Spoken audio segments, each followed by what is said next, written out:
Well, on average, women are promoted and hired at lower rates than men. The result, fewer women becoming senior leaders.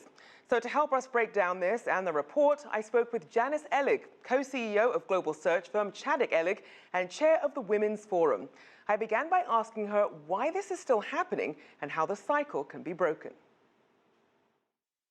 I think externally, when you look at short lists of candidates, you don't always see that as many women are on that short list. So I'm in the executive search business, operating more at the senior levels, but oftentimes more men get hired for those positions than women. As a female-owned search firm, we really push to get more women into those senior level spots. So I think that the external focus has to be on getting more women into those senior level spots. And you know, when you have more women in the boardroom and you have more women in the C-suite, just by nature of that, more women come up the ranks because they pull them up. I would add, along with that, you have to have people inside who are sponsoring women. So a man or a woman is really putting his or her name on the line to bring a woman up and take a chance on her, give her the opportunity to be on a particular client assignment, give her a cross-functional experience, really put themselves out to make sure that that woman gets the experience so she can develop. And this is critical. Otherwise, the woman is invisible in that large corporation. Now, some steps that some companies have taken to try and make women more visible, especially in some of these senior roles, is having these so-called boardroom quotas. Now, we've seen them used in other countries, sometimes successfully, other times not quite used in the spirit it was intended. There were some companies in India where people pretty much just put their wives on the board instead of really looking at who's the most skilled, who's the best qualified for this. So with that being said, how do you think these quotas could perhaps help in the US or even perhaps be a hindrance?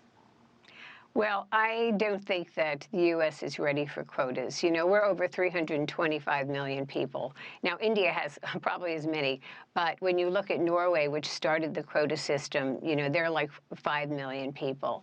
But France has quotas, Spain has quotas, Germany has quotas. There are 23 countries that either have quotas and or legislation through their stock exchanges, which is an explain or comply. So that has moved the needle for women in those countries. I rather like the UK approach, where they have targets.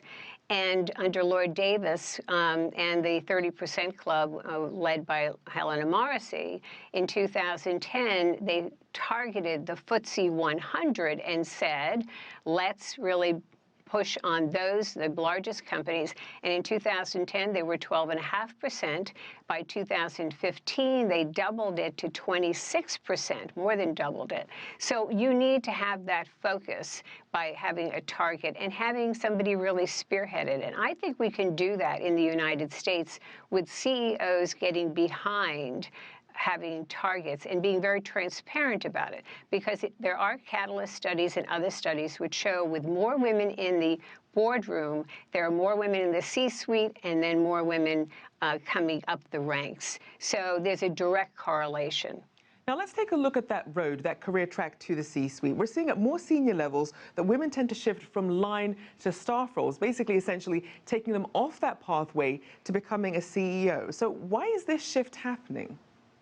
I think sometimes women will go into those roles because, you know, they are made available to them. Sometimes they drop out of the line positions. Other times they just are not given the opportunity. And, you know, again, I go back to sponsorships. I think women need to have those sponsors that will give them the chance to take a role, even overseas. Sometimes there is an assumption made that a woman can't go overseas because she has children, because she's married. Maybe she won't want to make that move. And I think oftentimes you have to say, here's an opportunity for you. Do you want to take it? And make that opportunity available for them. So there are certain assumptions that have been made, and women have gravitated to some of those staff roles. I don't always think by choice. I think that there have been key assignments that have not been given to women, and therefore they've gone into be the head of HR or the head of marketing, which are great roles, and you can run them as P&Ls as well. I think one of the roles that's very good for a woman to get into the boardroom is to be the CFO, because 30% of board directors have a CFO background. So that's actually not so much a staff role and can also lead to being a CEO. And Janice, that's certainly something that's applicable worldwide. And we do know that this report covers North America, as other regions are going to be released soon. So what about your expectations for the other regions? What are your expectations there? I think it's even harder in Europe and in the Far East to find many of the women that are needed for these positions. So I think that there, too, they really have to train, the multinationals really have to focus on training and developing women for these positions. And, I think exporting some women and giving them an overseas assignment and then developing some of the local women there to take their place. I think this is a major problem internationally. And I think that in certain locations, it's going to show up that some geographies really have a problem finding